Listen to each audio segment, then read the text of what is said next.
En préambule, moi, il me faut poser une chose, c'est que contrairement à Jean-Charles, la bande dessinée ne constitue pas un de mes objets de recherche. Et donc, vous devez savoir que je ne serai pas celui qui pourra renvoyer à toute une série de références, ou même qui pourra s'exprimer avec les termes les plus précis du langage spécialisé. Donc c'est vraiment en amateur fasciné par cette forme artistique que constitue la bande dessinée que je vais prendre la parole ici et nourrir le dialogue avec Christophe. Et pour débuter, j'ai envie de partager en fait mes sensations et mes perceptions de lecture très personnelles lorsque je me suis confronté aux créations de Christophe. Et celles-ci, vous le verrez, ça ne va pas être bien long, mais tiennent en quatre grands traits. Et d'ailleurs, avant d'évoquer ces traits, je vais vous passer quelques planches tirées de Magnolia, qui est cet ouvrage-ci. Bon, évidemment, on ne peut pas saisir toute la beauté, la nuance de la couverture, vu qu'elle est fort sombre, mais je vous invite, il y a moyen de consulter. Ouais, j'en aurais besoin encore un peu. Mais il y a moyen de la consulter juste à côté, et je la ferai passer dès que je n'en aurai plus besoin.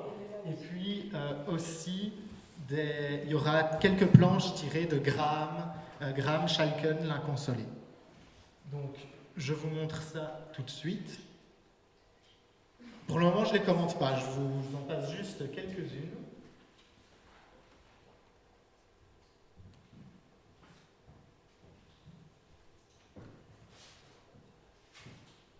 Donc voilà, là on passe à Magnolia, les premières étant Graham.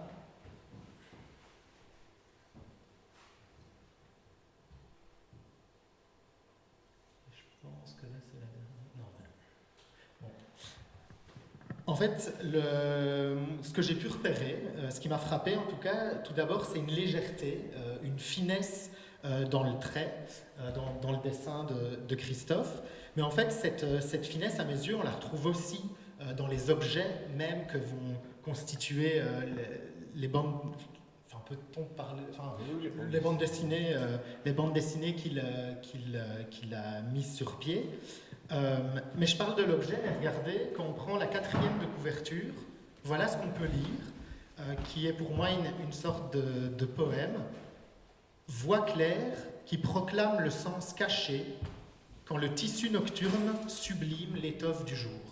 À mes yeux, dans ces quelques mots, on retrouve aussi cette légèreté, cette finesse. Et puis j'aimerais quand même faire remarquer qu'au sein même de l'exposition, et j'ai pu m'en rendre compte ce matin en arrivant, j'étais content, disons que ça venait corroborer cette impression que j'ai eue. Regardez, il y a des travaux de Christophe qui sont montrés sur cette toile au milieu de la pièce, donc quelque chose qui, à mes yeux, relève aussi de cet aspect-là. Le deuxième trait, pour moi, c'est qu'on ressent vraiment la puissance d'un premier jet, de l'éclair d'un moment créatif dans le travail de Christophe. Je trouve qu'on peut tout à fait le sentir ici. J'ai bien évidemment perdu la petite... Non, voilà, c'est ici. Mais je peux peut-être revenir sur quelques exemples. Mais voilà, même ici, c'est quelque chose de très simple. Après, Christophe réagira peut-être que c'est quelque chose de finalement peut-être très construit, mais moi l'impression que ça m'en a laissé, c'est vraiment un trait qui presque directement sorti de l'ordre d'un premier jet. L'autre élément marquant dans ton travail, à mes yeux, c'est un certain minimalisme, une sobriété. Donc je pourrais aussi dire, et ça va rejoindre d'une certaine manière le premier trait, la question de l'épure, d'une finesse, d'une ténuité, vraiment tout à fait perceptible ici, mais je vais revenir au premier exemple que j'aime beaucoup. On voit vraiment la construction et on voit que la dernière case, plus ou moins construite, va vers quelque chose de beaucoup plus sobre, à la fois extrêmement fort, mais voilà, il y a une évolution dans cette page que je trouve moi très touchante. Et le dernier aspect que je veux évoquer, c'est l'aspect tremblé aussi du trait. Un trait donc fragile, souvent redoublé. Regardez, peut-être moins quoique si, on le perçoit ici, mais ça m'a surtout frappé dans Magnolia. Je ne sais pas si vous voyez, il y a un certain nombre de traits de lignes qui vont être... l'impression que ça donne en tout cas, c'est que ça a été repris. Et donc moi, ce que j'y trouve, mais c'est ma lecture très personnelle, c'est comme une sorte de vulnérabilité à l'œuvre. mais avec aussi en contrepoint, et je vais me lever pour montrer quelques travaux qu'on trouve plutôt sur le net, c'est quelque chose de sauvage aussi lié à une pulsion. Donc je quitte 2 secondes le PowerPoint. Voilà, donc je vais pouvoir vous montrer. Donc voilà, ici c'est le site en fait Grand Papier. J'ai peut-être... non, c'est pas bon, la présentation. Voilà. Voilà, je peux vous montrer ici. Donc il y a 12 projets sur Grand Papier. Et il me semble que cette question à la fois de quelque chose de ténu, à la fois quelque chose de cette vulnérabilité que moi je perçois. Alors ça, ce sera aussi intéressant, l'introduction de photographie. Enfin voilà, je ne vais pas être beaucoup plus long. De toute façon, je vous invite à aller parcourir la page de Christophe Pout sur Grand Papier. Je vais remettre le PowerPoint. Voilà. Et donc j'en viens à ma première question, après ces quelques éléments, c'est j'ai pu lire quelque part que tu as parlé du dessin comme une trace fraîche. Et ce syntagme que tu as employé, moi il me semble correspondre à ces premières impressions, en tout cas une partie de ces premières impressions que j'ai évoquées. Et je voulais savoir, est-ce que si tu pouvais peut-être quelque peu expliquer ce rapport spécifique que tu as au dessin, et si ce que j'ai évoqué là fait écho en toi, ou si finalement tu trouves que c'est une lecture personnelle dans laquelle tu te retrouves peut-être pas forcément, ou qu'en partie. Je vais prendre le micro. Bonjour à tous. Oui, je me retrouve, c'est assez juste. Juste qu'effectivement, souvent c'est quand même un travail de préparation, mais que l'acte du dessin, pour moi, est toujours effectivement quelque chose de l'ordre d'une immédiateté totale. Donc j'ai envie de dire, il n'y a pas de travail. Il n'y a pas une planche dans ma vie sur laquelle j'ai travaillé plus de 25 minutes en tant que réalisation, en tant qu'objet final. Par contre, il y a X brouillons, il y a X choses mises en place avant. Il y a un projet plus large de mise en scène et autres, mais le résultat final, c'est toujours quelque chose d'extrêmement rapide. Donc vraiment, c'est peut-être d'ailleurs, pour revenir sur la photographie, du coup, c'est peut-être de l'ordre de l'instantané. Donc c'est presque une trace, donc oui, une empreinte. Quelques étudiants qui sont dans la salle m'ont déjà entendu parler de ça. Donc quelque chose de l'ordre d'un substrat de la matière capté sur le réel ou sur l'instant ou sur l'invention. Donc c'est aussi parfois très difficile de travailler en amont parce que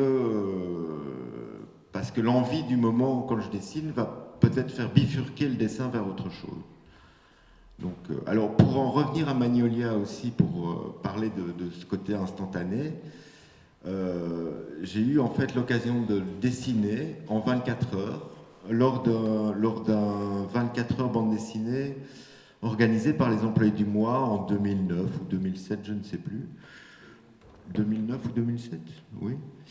Et sous sa forme quasi finale. Donc tous les dessins là de Magnolia ont été faits en 24 heures, effectivement, sauf le dernier exemple que tu peux peut-être montrer. Oui, sauf cette page-là. Mais non, mais cette page-là, je l'ai redessinée, c'est tout. Et ensuite, j'ai complètement remonté le travail en gardant l'idée de départ, mais il y a vraiment des choses qui sont venues enrichir le travail pour que ça devienne un livre. Donc effectivement, là pour le coup, sur un livre qui a été dessiné en 24 heures, effectivement c'est quelque chose de très léger. Enfin, de très peu de temps dans ma vie, et puis le travail de conception du livre, c'est 3-4 ans, donc c'est beaucoup plus.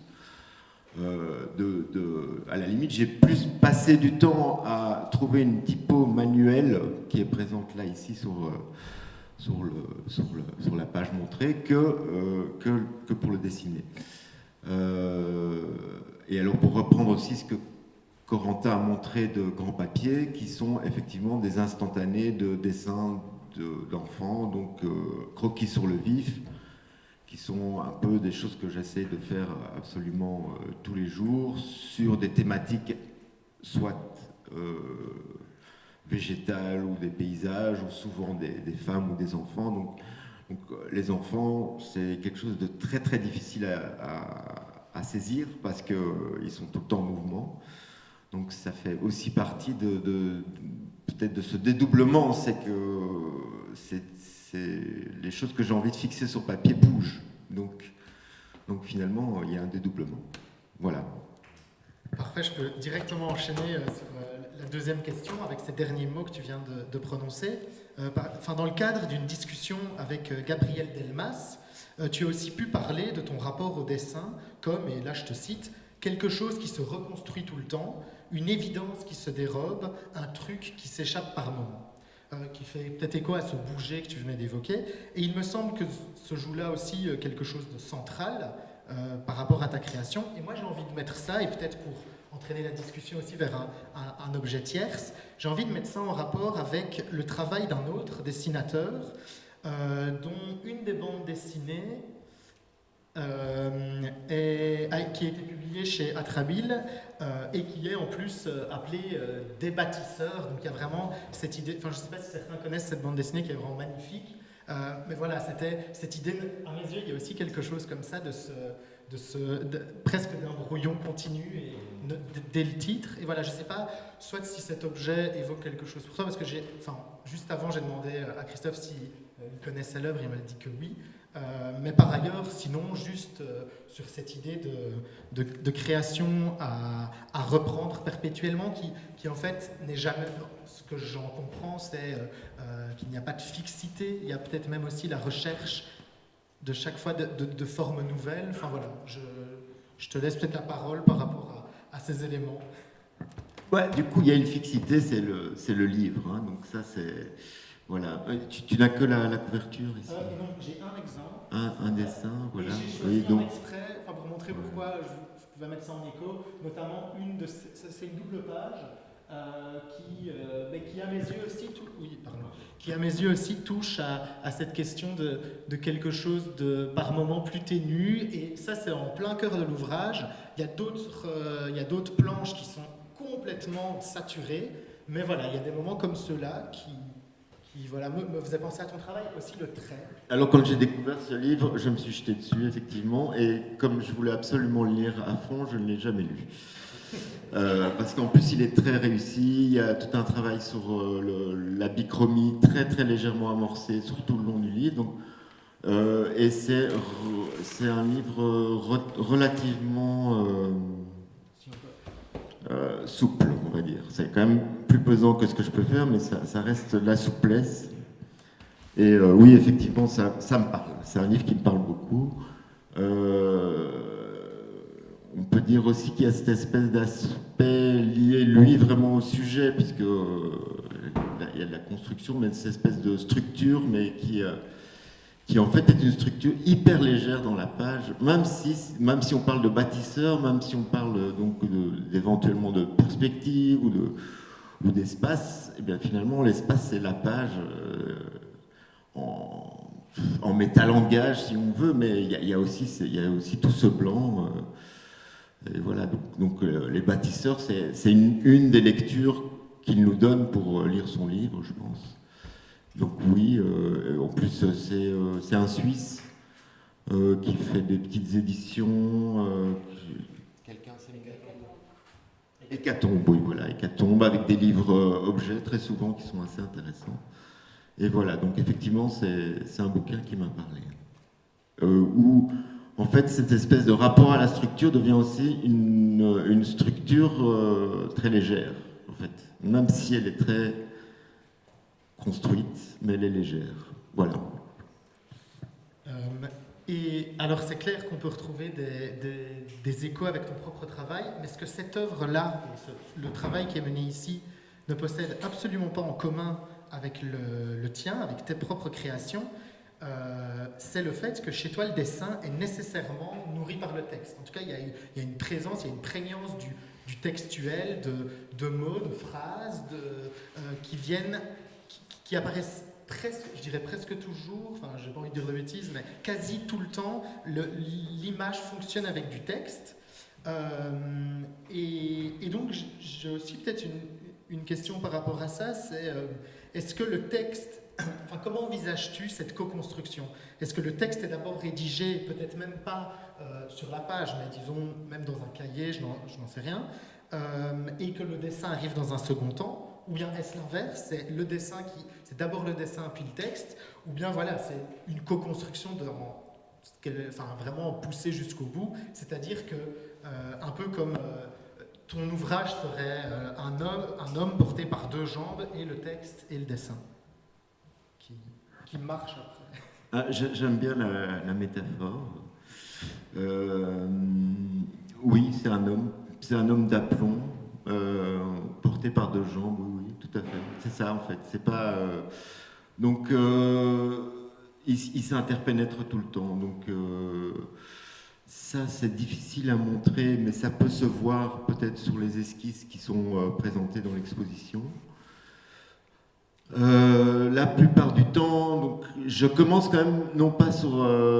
là, j'ai envie de revenir un peu à ce qui s'est dit avec Eric tout à l'heure, c'est que la notion de scénario, pour moi, n'est pas prégnante, parce qu'un scénario, c'est justement une espèce de ligne droite. Enfin, je suis pour les contradicteurs, hein, bien sûr, mais... Donc, alors que, en fait, j'évolue plutôt sur des sensations, des impressions, peut-être un premier jet au texte avec 2-3 images, je dis ok, là je sais qu'il y aura une vieille femme, là je sais qu'il y aura une ruelle, là je sais qu'il y aura un bateau qui s'en va, et un tel dira ça, mais tout est très, très flou, tout est basé sur des impressions, et puis vient une espèce de construction plutôt thématique. Et puis vient les dialogues, mais il n'y a rien de... Il y a rien de construit sur cette ligne droite du scénario. Voilà. Je peux dire, c'est très très présent de nouveau dans l'exposition, où vous verrez plus quasi que des ébauches ou des choses en devenir, mais où il y a des espèces d'illustrations, où il y a un texte donc aussi neuf ou aussi déplacé du fil conducteur que le dessin qui jaillit, quoi. Donc ils jaillissent un peu tous les deux en même temps. Après ils sont... le travail sur le texte est beaucoup plus retravaillé, je pense. Oui, ça c'est vraiment un souci hyper présent. Donc je suis plus dans le retravail du texte. Peut-être parce que j'ai moins confiance au texte et que j'ai envie de... voilà, donc c'est très important. Alors, je peux parler un peu de cette planche-là ou de la précédente. Voilà, ici. Donc ici, c'est deux doubles planches. Hein, donc, c'est deux planches qui se suivent dans le livre. Donc j'ai écrit le texte en anglais parce que c'est une idée d'un espèce de mini-opéra ou de pièce musicale avec un chant, avec une chanson. Et la voix originale, c'est l'anglais. Donc sur la page suivante, il y a le texte des deux planches. Je ne suis pas sûr que je fonctionne. Si, c'est celle-ci. Ou peu importe, mais ça fonctionne comme ça. Donc chaque deux pages, il y a le texte en français qui se lit comme si on une traduction de chanson, si vous voulez, ou un petit livret d'opéra. Un petit opéra, hein, parce que ça ne fait que 22 pages. Mais donc c'est cette idée de deux voix et deux apports de texte, deux rapports au texte différents aussi, la graphie manuelle et la graphie typographique. Voilà. J'ai l'impression que tu m'offres chaque fois des ponts parfaits pour des questions envisagées. Par rapport à ce que tu viens de dire et aussi dans cette idée d'indissociabilité entre texte et image, il me semble que la forme de la correspondance est aussi assez, enfin, j'ai utilisé le mot crucial, mais est aussi très importante dans ton travail. Et on voit que ça se joue à différents niveaux. Ça peut se jouer au niveau de ce que j'appellerais le scénario, enfin, je ne sais pas si c'est le meilleur des termes, mais aussi au niveau de ben voilà, ce que tu viens d'évoquer, avec une correspondance entre deux types de graphie, et ici on le voit très bien, des traits noirs, des traits bleus, enfin deux couleurs. Et donc voilà, est-ce que il y a aussi l'important, enfin sur la correspondance, il y a ce que tu as pu faire avec, je dis pas de bêtises en disant que c'est avec Mallarmé, c'est ça? Oui. Oui, oui voilà. Et enfin voilà, est-ce que tu as l'une ou l'autre chose à évoquer là-dessus? Alors d'abord, je voudrais remercier Marie Shelley, qui a écrit... non, pas Marie Shelley, non, Bram Stoker, qui a écrit Dracula à l'époque, hein, et qui est un roman de correspondance au départ, de journaux et de correspondance, qui est vraiment super bien écrit. Mais il y a d'autres exemples de la littérature classique comme ça, mais donc je pense que ça peut venir de là. Je pense que si je me remémore mes influences littéraires, je pense que c'est la première fois que ça m'a vraiment frappé, c'est ce livre là. Donc la correspondance, ça veut dire aussi fatalement deux voix. Donc, puisqu'on est dans l'espèce d'idée du dédoublement, il y a deux voix, effectivement. Déjà, d'emblée, il y a deux voix. Il y a deux voix qui sont différées dans le temps, puisque au moment où on lit la correspondance dans le livre imprimé, il y a beaucoup de temps qui a passé. Donc, deux événements, le même événement est raconté éventuellement deux fois, ou des impressions se précisent ou pas. Donc voilà, oui, donc ça joue un rôle effectivement d'espèce d'apport d'une voix supplémentaire, d'un personnage qui est aussi hors champ d'office. Et bon, pour le moment, en fait, je suis plutôt en train de travailler sur le livre sur lequel il y aura vraiment une correspondance, qui m'a permis effectivement de faire un récit plus court ici, édité par la Witocania. Mais donc voilà, il y a quand même toute cette idée de... Alors tout à l'heure on a parlé de nostalgie, moi j'aimerais plus parler de mélancolie, donc il y a un rapport quand même à une espèce de mélancolie de l'instant passé, donc qui renvoie à une forme de nostalgie, mais voilà, et donc un travail sur le temps. Souvent, mes récits sont pas tellement, comment dire, je sais pas, enfin, il y a une unité de temps, donc c'est jour après jour, il n'y a pas de flashback, il n'y a pas de choses comme ça, on suit plutôt une action jusqu'à son bout, ou en tout cas, on suit une action. Mais par contre, la correspondance va apporter une lecture sur le passé. Voilà. J'aime bien dire voilà à la fin. Mais donc, tu parles de cette perspective de deux voix qui notamment viennent, deux ou plus peut-être, qui viennent nourrir ton travail. Et j'ai envie de venir, et en faisant alors aussi un lien avec moi, un des auteurs sur lesquels je travaille dans le cadre de ma thèse, c'est cette importance du rythme, de la notion de rythme dans ton travail. Je ne sais plus si je l'ai lu quelque part ou si c'est moi qui parle d'une impression, mais je crois l'avoir lu que tu parlais de tes bandes dessinées envisagées comme variations. Peut-être l'ai-je inventé et c'est une projection de ma part, mais en tout cas pour moi il y a quelque chose lié à ça, et surtout on s'en rend vite très compte, enfin on s'en rend compte en te lisant que la musique est très importante dans ton œuvre. D'ailleurs, Erwin l'évoque dans le texte lié à l'exposition, enfin qui accompagne la publication liée à l'exposition ici. Pourtant, tu n'es qu'un amateur en termes de musique, enfin tu n'as pas de pratique instrumentale spécifique. Je pense que tu n'as pas suivi de cours de solfège ni rien du tout. Aussi, comment vis-tu ce rapport à la musique? Et puis éventuellement sur cette question de rythme, parce qu'il faut savoir que pour préparer cet entretien, on s'est vu 2 fois avec Christophe, et à cette occasion, il y avait l'idée que chacun on partage un peu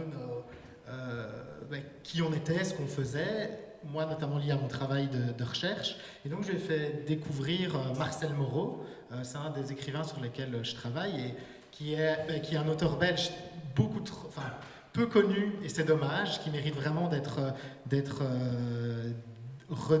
découvert ou redécouvert. Et voilà, peut-être après, si sur cette question... il me semble qu'il y a des éléments liés à Moreau qui t'ont parlé, donc peut-être est-ce que ça vient... Oui, ça m'a parlé.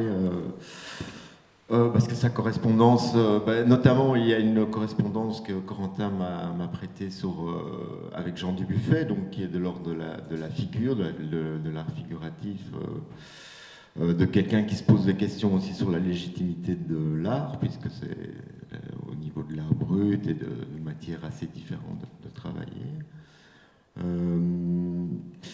Et là, peut-être passer des images. Je vais revenir au début, tu me dis stop. Non, c'est plutôt le deuxième. Plutôt dans Magnolia? Non, plutôt dans mon dossier. Oui. Pardon. Ceci ou plus loin? Oui, plus loin en fait. Oui, ceci ou voilà. Donc effectivement les variations, partition chacun. Donc variation, partition.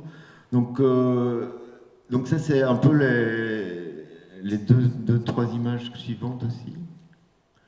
Donc c'est un peu mon plan de travail, aussi peu clair qu'il puisse être.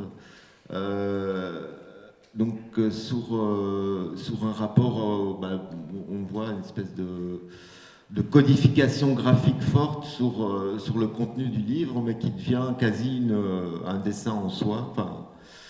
Des indications colorées, oui. Oui, celui-ci aussi, oui. Celui-ci, c'est pour le travail pour l'exposition ici. Donc où tout est codifié, mais aussi par rapport à une rythmique, effectivement, par rapport à... Donc là, on voit bien aussi par rapport au travail, je dirais pas de scénario, mais de préparation d'un récit. Bah oui, voilà le récit, je préfère le mot récit à scénario. Il y a d'abord des mots-clés ou des choses comme ça, mais il n'y a pas de scène qui se développe. Il y a d'abord un mot-clé, un ou deux mots-clés. Et puis après, ça se développe en petites strates, on voit un peu là, par couplage de pages, qui va terminer, qui va commencer, où sont les doubles pages. Donc tout ça, c'est même presque un travail de mise en forme, là où il n'y a pas de forme encore. Il n'y a pas de forme à ce moment-là. Et donc c'est pas un scénario, c'est pas machin à la telle page va frapper machin et là il va embrasser une telle et là il va promener son chien. C'est vraiment beaucoup plus lacunaire et ça va le rester. En fait, c'est aussi ça que je veux dire, c'est que c'est pas dans le but de savoir qu'à ce moment-là il y aura un chien ou enfin peu importe. Par rapport à mon exemple, mais il faut que ça reste aussi comme ça, une structure assez souple. Et ça sera bien sûr un récit, mais aussi un récit avec tous ces manques. Donc, et le manque est quelque chose qui est aussi très présent dans la thématique de mes livres. Puisque, en fait, Magnolia parle d'une jeune femme décédée. Ici, Corentin n'a pas choisi la dernière page du livre, mais donc c'est un écran de fume. Enfin, c'est un type qui fume une cigarette et qui dit insaisissable. Donc on est vraiment dans l'éther, dans la cigarette. Une des planches qu'il a choisies, c'est avant. Ici, on parle d'une malade, donc on est aussi dans le voile et tout. Mais ici, voilà, c'est un échange de cigarettes, mais elles sont âcres comme le passé, âcres comme voilà. Donc il y a un rapport à l'éther qui est très présent en fait. Donc non pas à la matérialité, mais à l'éthérité et la virtualité de l'art ou du travail plastique. Donc, oui, là tu parlais de cet aspect lacunaire dans les récits. Moi je dirais des récits explosés que tu déploies, enfin en tout cas délinéaires. Et donc on voit vraiment cette importance. J'aurais dû finalement scanner beaucoup plus de pages parce que si les bandes dessinées circulent, j'imagine que vous vous en rendez compte, il y a cette importance du silence, du blanc et qui agit, et à mes yeux on peut déjà le percevoir Oui, même ici, c'est clair qu'il faut saisir l'objet dans son intégralité, mais où il y a vraiment, moi je le vois, il y a comme ouverture, déploiement, finalement, bon, ça rejoint ces premières impressions du ténu, mais comment tu envisages cette construction d'un objet entre vide et plein, dans cette espèce de dialectique, si on veut, et qui alors pourrait toucher à quelque... est-ce que pour toi, est-ce que pour toi le rythme ou les rythmes que tu mettrais dans tes créations s'appuie notamment sur une dialectique du vide et du plein, ou est-ce que tu ne le vis absolument pas de cette manière-là? Vide et plein, donc on est renvoyé à une logique un peu orientale de la pensée, qui est complètement une de mes influences très très forte, même au niveau de la manière dont je travaille. On m'entend ou pas, je sais pas. Même dans la manière où j'envisage mes plans, qui sont plutôt dans une logique effectivement de perspective Renaissance, mais en même temps qui peuvent être des plans rabattus. Donc il n'y a pas un espace qui est construit sur une logique absolue de point de fuite et autres. Donc ça peut être assez flou ou rabattu plutôt, j'ai envie de dire. Donc oui, le vide et le plein, bien sûr. Puis j'ai eu malheureusement trop peu de temps, mais j'ai eu l'occasion de travailler de la calligraphie japonaise, d'apprendre un tout petit peu, mais qui est un travail complètement différent, parce que vous dessinez pas en fait, vous écrivez. Donc il y a un rapport non pas au mouvement du poignet, mais un rapport au souffle. Donc le souffle, c'est aussi le vide et le plein, le poumon qui se vide, le poumon qui se remplit, le poumon qui peut renvoyer au cahier que tu as montré, puisque ça s'appelait Un poumon, le dessin, donc sur grand papier. Donc oui, on ne peut pas revenir dessus, mais voilà, donc il y a un rapport au vide et au plein, et puis un rapport à une espèce de volonté de saisir un souffle. Ici, un souffle maladif, d'ailleurs, parce que mademoiselle tousse, mais voilà, donc c'est très présent, oui.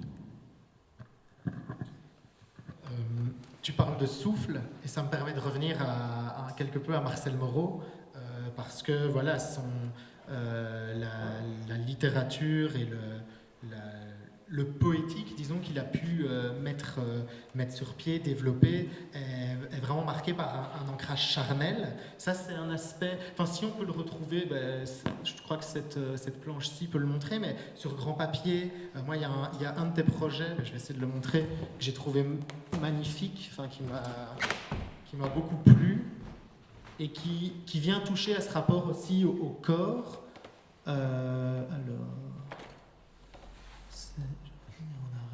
Voilà, Élégie, je pense. Bon, déjà, j'aime beaucoup ça. Comment dire, tu construis cette publication-là, tu la places sous le signe de cette phrase, la forme est libre tant qu'elle tranche dans le vif. Trancher dans le vif, ça pourrait être les mots de Marcel Moreau. Je vais un peu juste descendre, montrer quelques dessins, disons, qui composent ce projet-là. Bon, ben voilà. Ils sont tous... je dis aussi, ça c'est... Non, mais ça va, c'est ça. Ils sont tous titrés, hein.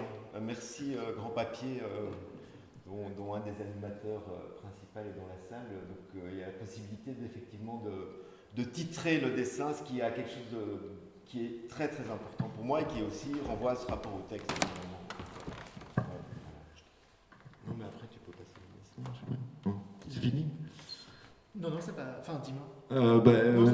Je sais pas si par rapport... Non, c'était déjà fini. Je pense que je le sens pas maintenant. Ça va, parfait. À toi. Oui. Alors, je vais nous emmener vers une question qui a déjà été abordée plusieurs fois aujourd'hui, qui est cette question du numérique, dont je pense on ne peut pas se départir à notre époque. Mais donc voilà, déjà avec Grand Papier, on voit que tu as pu investir cet espace numérique, mais aussi avec, je vais retourner près de l'ordinateur, avec Instagram et Facebook. Donc il y a, voilà là ici, c'est ta page Instagram que tu nourris vraiment assez bien. Enfin, il peut y avoir parfois 2-3 publications par journée. Ça, on voit ici les dernières. Enfin, donc voilà, je ne vais pas tout passer en revue. Je sais que celle-ci me plaisait énormément. Je vais un peu laisser ça comme ça. Et... Alors, comme Instagram n'invente rien, parce que Grand Papier est passé avant, je nourris aussi parfois Instagram de dessins qui sont déjà passés chez Grand Papier, en priorité. Voilà. Mais donc, en regard du numérique et des possibilités qu'il peut offrir, comment vis-tu le rapport entre l'objet livre, parce que tu n'as pas du tout abandonné l'objet livre en lui-même, enfin, le fait de faire une bande dessinée matérielle, physique, pour être bien clair. Mais donc, comment joues-tu déjà, est-ce qu'il y a une différence entre ce que tu vas diffuser, transmettre via les sites que j'ai évoqués et un projet qui aboutit en livre, ou pour toi il n'y a pas vraiment de différence? Ça peut être autant dans le dispositif mis en place que par rapport à l'ampleur, j'imagine, parce que l'impression que ça donne, on a un peu l'impression d'être dans les coulisses de l'auteur, se dire ok, est-ce que c'est le dessin auquel on a accès aujourd'hui, est-il l'esquisse d'un projet en cours, est-il même potentiellement une planche ou quoi que ce soit? Je me perds dans ma question complètement, mais voilà, quel est ce rapport, comment vis-tu ce rapport au numérique? Parce que finalement, Grand Papier, c'est venu quand même, bon, je n'ai pas la date ici, d'ailleurs ça c'est une bonne question, à partir de quand as-tu... Stéphane, c'est quand Grand Papier? 2006, je crois. 2006. Et pourquoi? Donc, comme je l'avais envoyé dans un des textes, mais au départ, j'étais assez proche des gens, je suis toujours d'ailleurs assez proche des gens de l'Employé du mois qui m'avaient cordialement, qui avaient cordialement accepté que je fasse une espèce de petit journal sur leur site qui préfigurait Grand Papier, donc avant 2006. Donc là, j'ai d'ailleurs commencé un exercice complètement nouveau pour moi, qui était une sorte d'autobiographie. Donc, parce qu'effectivement, ça s'appelait encore l'Employé du mois, mais on était plus proche vraiment de la vanne autobiographique qui ne m'a jamais vraiment touché, sauf à ce moment-là où justement j'étais aussi plus dans un truc où je faisais une planche, je pouvais la poster. Donc ensuite, Grand Papier s'est installé à la suite de ça. Et donc j'ai commencé à publier là. Alors je dois dire que techniquement après, il y a plein de choses qui sont venues après. Facebook a permis peut-être de rayonner différemment. Donc je me suis effectivement un petit peu moins investi dans le Grand Papier, qui devenait aussi peut-être plus lié à des récits complets, des choses... c'est pas que je m'y suis désintéressé du tout, c'était très bien, mais c'était la plateforme de partage, comme le disait Eric, se structurait de manière à ce que je puisse m'y investir suffisamment, après avoir essayé MySpace, comme tout le monde, Instagram ou Tumblr, mais disons que l'interaction Facebook, qui était d'ailleurs un peu qui était déjà présente sur le site Grand Papier, c'est-à-dire la possibilité de liker ou de dire oh, j'aime bien ce dessin, de faire un petit commentaire. C'est effectivement ça. Alors, par rapport à la différence de statut, oui, il y a plein de différences de statut par rapport des livres. C'est-à-dire qu'il y a beaucoup de ma production qui n'est pas forcément livresque. Enfin, effectivement, ça c'est un dessin, mais c'est pas du tout lié à un livre, c'est lié à... Pour le coup, c'est lié à une série de dessins que j'ai fait lors de la Révolution verte en Iran en 2014, comme l'indique la légende. Donc voilà, pour ce dessin-là, oui, j'ai pas forcément peut-être une affiche ou quelque chose, mais voilà, j'ai pas forcément de. Il y a pas une pérennité de livre. Bon, il y a aussi tout mon travail effectivement, de croquis, d'après nature, d'enfants ou de nature ou de bâtiments ou autres. Enfin bon, bref, des croquis d'après nature, quoi, donc, qui n'ont pas de finalité de livre spécifiquement. Donc il y a une grosse différence. Et il y a aussi une différence entre un travail que je fais quotidiennement de dessiner et un travail que je fais sur 10 voire 12 ans de sortir un livre. Donc oui, il y a une grosse différence il y a le rapport à l'instantané et le rapport au très long terme, quoi.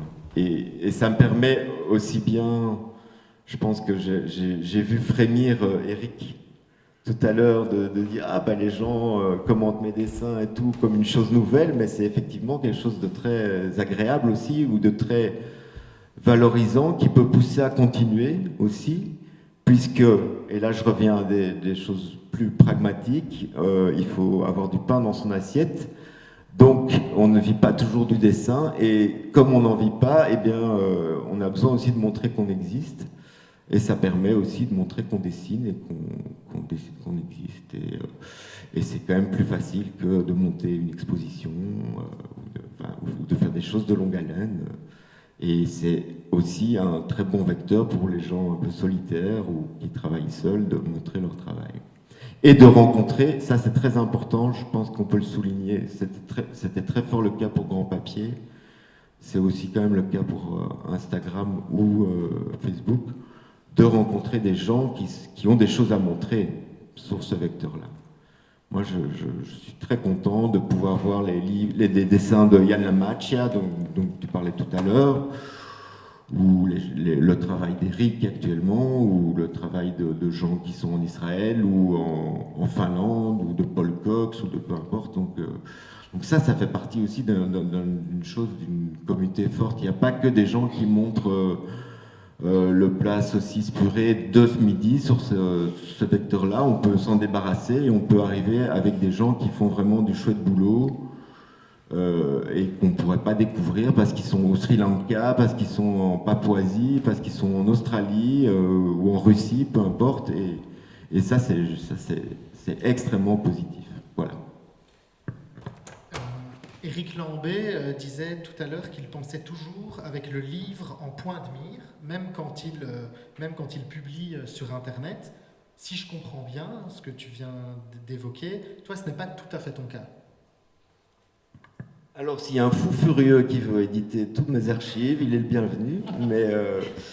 Mais non, c'est pas mon cas. Non. Mais d'ailleurs, on peut le voir un peu sur des images comme ça, ou peut-être d'autres choses sur la page Instagram. Mais où il y a quand même il y a parfois je profite d'un scan. Ben oui, voilà, il y a une grosse différence entre un scan ici, vous voyez, d'ailleurs qui n'est pas lisible. Oui, ça c'est un scan qui est finalement moins lisible sur la plateforme Instagram que, tu peux fermer s'il te plaît, que quelque chose qui est de l'ordre d'une photo de dessin. Donc où la matérialité du dessin est beaucoup plus présente, le cache, le truc, le petit coup de crayon à côté, ou carrément peut-être une mise en scène d'atelier aussi. Donc où là aussi on est dans le rapport à l'instantané et à vraiment quelque chose qui est là tout de suite, quoi. Voilà, ici ça c'est une espèce de bout de table, avec des choses, voilà, c'est pas publiable. Voilà. Donc ça permet aussi, Instagram, d'aborder une pratique de l'hybridité différente. Parce que l'hybridité, elle est vraiment dans ton travail. Donc je parlais de la correspondance, je parlais de cette, je vais dire tension, oui, mais une tension féconde entre texte et dessin. Mais voilà, là typiquement, tu amènes, enfin ici on voit une photographie, un bout de table, il y a d'autres éléments que tu amènes sur Internet qui viennent en fait aussi, à mes yeux, une des caractéristiques de ton travail, c'est en fait, je vais essayer de le faire en question, est-ce qu'une des caractéristiques de ton travail est de sans cesse essayer de déplacer le dessin vers quelque chose? Enfin, moi, je ressens un peu ça, l'impression que, certes, c'est toujours du dessin, mais c'est toujours aussi, enfin, pas toujours, mais c'est dans un certain bon nombre de cas, c'est aussi quelque chose d'autre que juste du dessin. J'hésite à répondre. J'hésite à répondre parce que j'ai peur de ma réponse, parce que j'ai envie de dire que c'est le dessin et c'est l'œil. Donc voilà. Et j'ai envie de ne pas en dire plus, mais parce que je trouve ça en même temps extrêmement prétentieux de ma part. Mais oui, c'est un espèce de travail sur l'aspect visuel des choses, et que la lumière, la photographie permet de rendre complètement différemment. Alors il y a aussi cet aspect, effectivement, là on a une matérialité virtuelle, puisque Instagram me permet de montrer finalement la matérialité de mon travail sur un espace qui n'est pas matériel, qui est virtuel.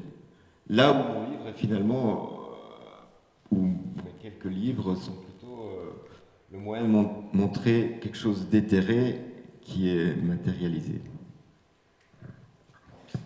Je vais revenir à la question du livre, et typiquement, enfin, moi, c'est vraiment Magnolia qui est ton ouvrage qui m'a le plus touché, que j'ai trouvé splendide, vraiment. Et je voulais justement t'interroger comment, parce que j'imagine que tout ce qui se trouve à l'intérieur, donc ce qu'on appellerait plutôt les dessins, les textes, voilà, c'est le matériel que tu as à un moment rassemble, qui fait sens, que tu vas mettre ensemble. Mais moi, il y a notamment cette couverture, donc je ne sais pas trop si vous avez pu voir, mais avec le visage d'une femme j'utilise des mauvais termes, en surimpression, enfin non, mais... en embossage. Ah ben, voilà, en embossage. Et tout ce travail par rapport à la couverture, extrêmement soigné. On voit aussi, voilà, on évoquait le fait que je devrais arriver. C'est très compliqué de montrer en ayant en même temps un micro, mais voilà. On voit ici qu'il y a aussi tout un travail que tu as déjà évoqué tout à l'heure par rapport au livret d'opéra qui est quelque peu détourné. Enfin voilà, est-ce que comment s'est passé le travail avec la maison d'édition, l'éditeur? Est-ce qu'il y en a, enfin voilà, peut-être que c'est des questions peut-être tout à fait naïves, mais est-ce que cet objet, tu l'envisageais vraiment comme ça, ou je te laisse la parole. Oui, donc l'éditeur c'est moi, donc du coup j'ai pas eu beaucoup de difficultés à discuter avec moi-même. Mais donc, pardon, Corentin, excuse-moi, mais oui, donc j'ai longtemps fait partie de la 5e coup. J'ai une espèce de rupture, un moment avec cette structure, et c'est vrai qu'à un moment, ce livre est venu un peu comme, d'habitude on appelle ça une danseuse pour un éditeur, mais là c'était un peu la possibilité de me dire, tant pis, je mets mes sous dedans et je fais ce qui représente pour moi le livre le plus abouti que je puisse faire au moment où je le fais. Donc effectivement, avec que 24 pages, quelque chose de léger, quelque chose où effectivement effectivement le paratexte, comme disait Erwin, ou enfin le texte sur les rabats renvoie aussi à un moment du récit, etc. Et puis la possibilité aussi de passer en machine, donc ça, comme le dit Eric, c'est un moment assez incroyable. Dans la vie d'un auteur, c'est quand il est en machine chez l'imprimeur. Et voilà, donc effectivement, même la relure, qui s'appelle Singer, donc du nom de la machine à écrire, mais Singer, ça renvoie au chant aussi. Donc parfois, il y a comme ça des choses qui même se mettent en place sans qu'on sans qu'on le sache vraiment. Voilà. Mais donc, ça veut dire qu'à un moment, il t'a manqué un espace de liberté par rapport, dans un rapport avec un éditeur, une maison d'édition, pour pouvoir réaliser l'objet, tu t'as parlé de l'objet le plus abouti que tu pouvais viser. C'est-à-dire que tu n'as pas pu trouver un endroit de publication qui puisse répondre à... Enfin, sauf si là je lance un énorme pavé dans la mare. Tu peux aussi me dire que tu préfères le silence. Mais c'est intéressant, c'est de voir sur cette matérialité, justement. Est-ce que pour arriver à la forme la plus aboutie, il faut presque... on est parfois amené en fait à passer par de l'auto-publication. Alors c'est une très bonne question et je trouve que ça renvoie aussi à la discussion avec Eric, donc qui a parlé du rapport fraternel avec le Frémoc et avec des gens qui comprennent implicitement et explicitement un projet graphique, un projet de livre. Donc oui, à un moment, il faut trouver des partenaires ou pas. C'est en plus on a finalement touché à avoir été en machine ou avoir travaillé sur un livre de quelqu'un d'autre ou autre, ou avoir rencontré des amis typographes ou des gens qui permettent d'accéder, de voir le livre différemment. Plus le seuil d'exigence peut être haut aussi et parfois les structures ne peuvent pas tous payer. Donc, et c'est ça qui est intéressant aussi, de nouveau je reviens à la conversation d'Éric tout à l'heure, c'est ça qui est intéressant aussi, c'est parfois transiger par rapport à des choses qui peuvent être de l'ordre du caprice d'auteur.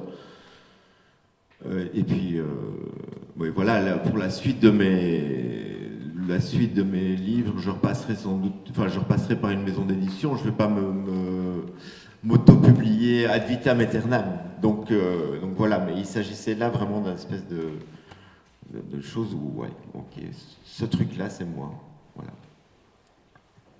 On fait signe qu'il est temps de passer aux questions du public, des personnes présentes ici dans la salle. Donc voilà, je ne sais pas si certaines personnes ont des questions à t'adresser, à nous adresser.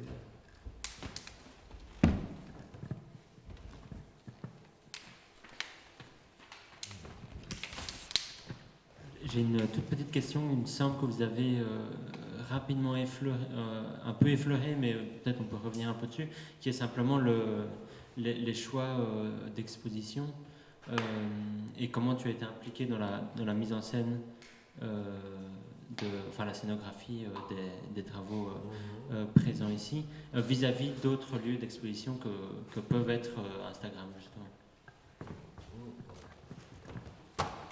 C'est pour moi cette question. Pour les deux.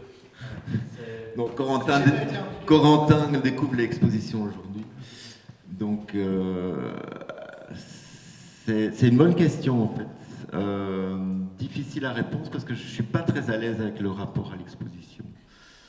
Donc notamment j'ai remarqué que toutes les photos qui peuvent circuler sur mes tables, là ça donne absolument rien. On voit des tables avec des carrés blancs. Donc c'est quoi cette expo où il n'y a rien? Donc moi-même j'essaye d'en faire, il y a des reflets, ça ressemble à rien, je trouve ça moche. Donc je ne trouve pas l'expo moche, hein, attention, je ne veux pas. Mais, donc effectivement, par contre, avec le commissaire, on a trouvé la possibilité de faire ces espèces de tréteaux qui permettent une espèce de lecture à l'aise, debout aussi, que je trouve pas mal.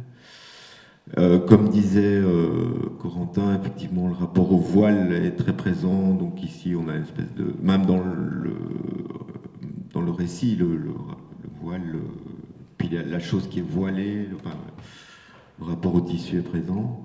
Donc effectivement, là, ça, c'était une opportunité d'isoler des figures et aussi de voir le travail en plus grand. Voilà, je ne peux pas en dire beaucoup plus, mais voilà. Mais c'est vrai que je suis, bon, même si l'aspect photographique n'est pas terrible, mais je suis assez content de ces belles tables qui proposent une lecture comme ça, assez erratique aussi, qui joue un peu sur la promenade générale de mon travail. Voilà.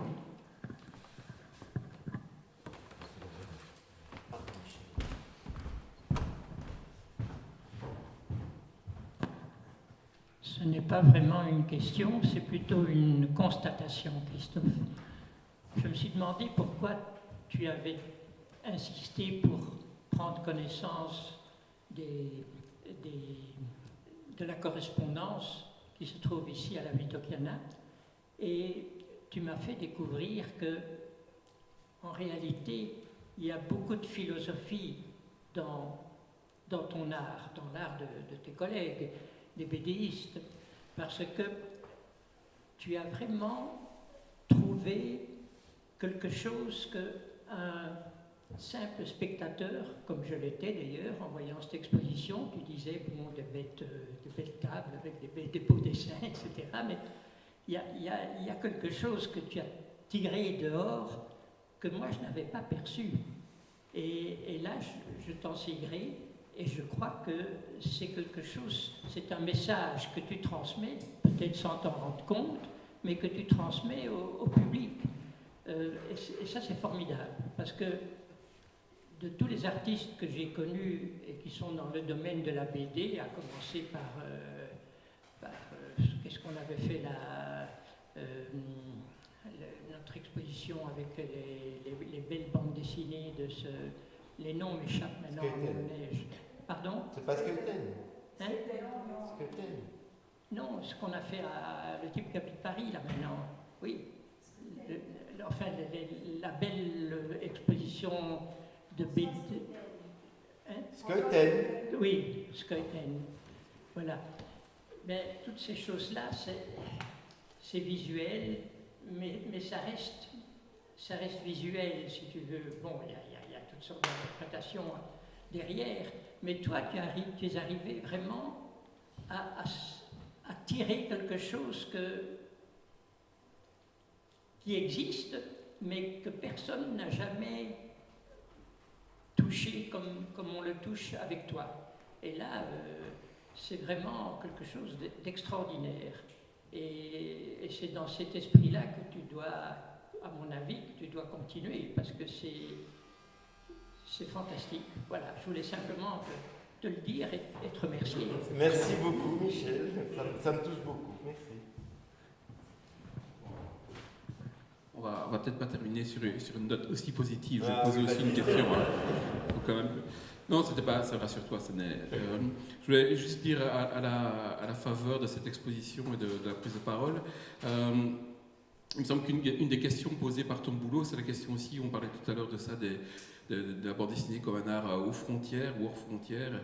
Et ici, quelque chose qui apparaît dans ton boulot, c'est aussi qu'il est terriblement hors frontières. Je sais qu'une partie de ton influence provient de la littérature, notamment.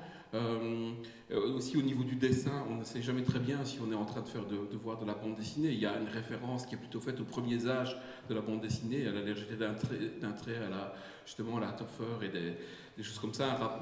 L'écriture, pour moi, est très très fort liée à...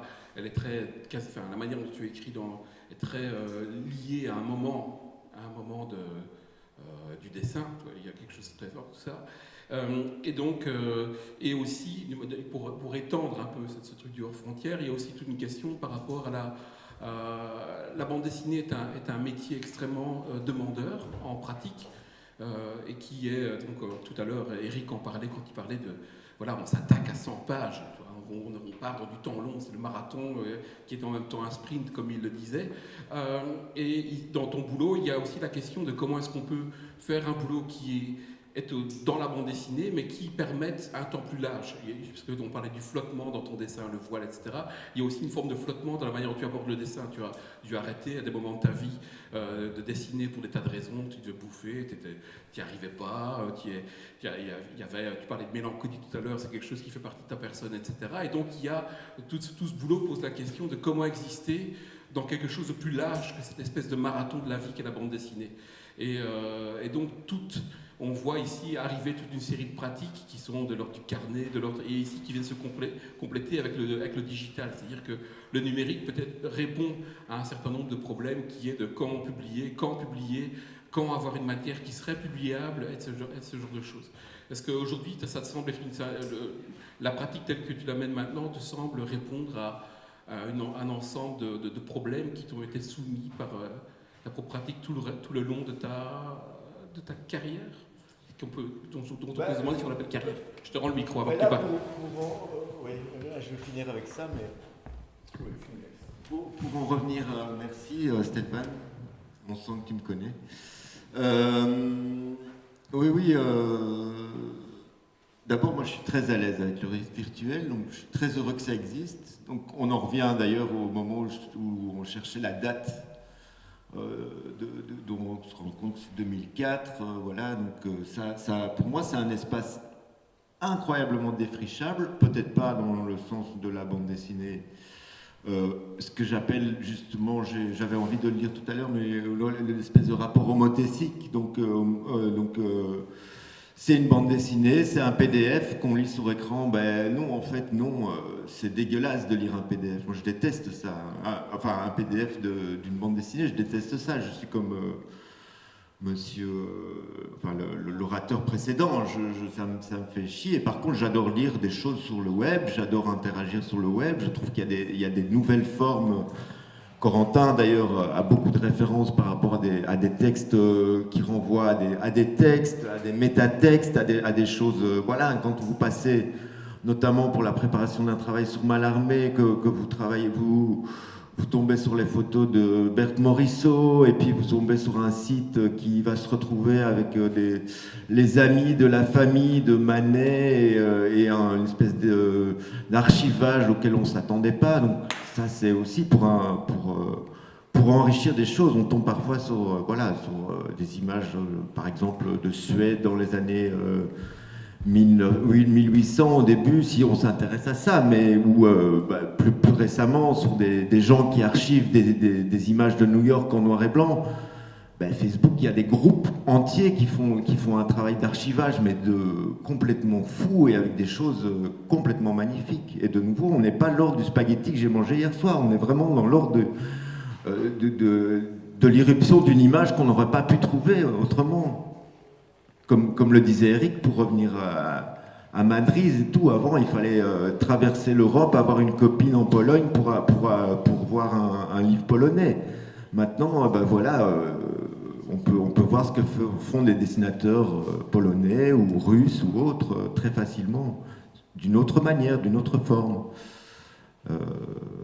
Donc c'est quand même... je ne pense pas que ce soit l'apogée de quelque chose, mais en tout cas, ça nous ouvre à quelque chose de neuf. Et par rapport à ma pratique aussi, effectivement, ça me permet de quand même, quand j'envisage un dessin de l'ordre du croquis instantané, effectivement, il va instantanément sur le web. Donc il y a un rapport de flux, en fait, et puis de flux, de respiration, voilà, hop. C'est dessiné, c'est envoyé, ce truc. Après, il y a les travaux de long terme, qui peuvent d'ailleurs parfois souffrir de cette pratique-là. Mais bon, là, c'est encore un autre problème. Mais voilà. Oui. Donc il y a le flux. Il y a le flux. Il y a la perte, évidemment, parce que bon, ça peut aussi, par exemple, Tumblr, on se demande qui regarde ça, et puis parfois, il faut aussi supporter cette espèce de perte de l'image qui est dans le flux, mais qui est aussi dans un flux massif et qui est une goutte, quoi. Voilà. Je ne vais pas répondre à ta place. Donc.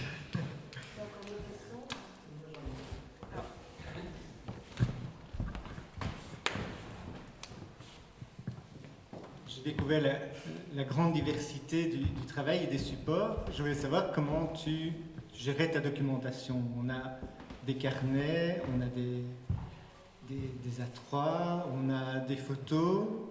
Comment est-ce que tu gères ça au quotidien et comment est-ce que tu vois l'exploitation dans la longue durée de l'ensemble de la documentation que tu crées?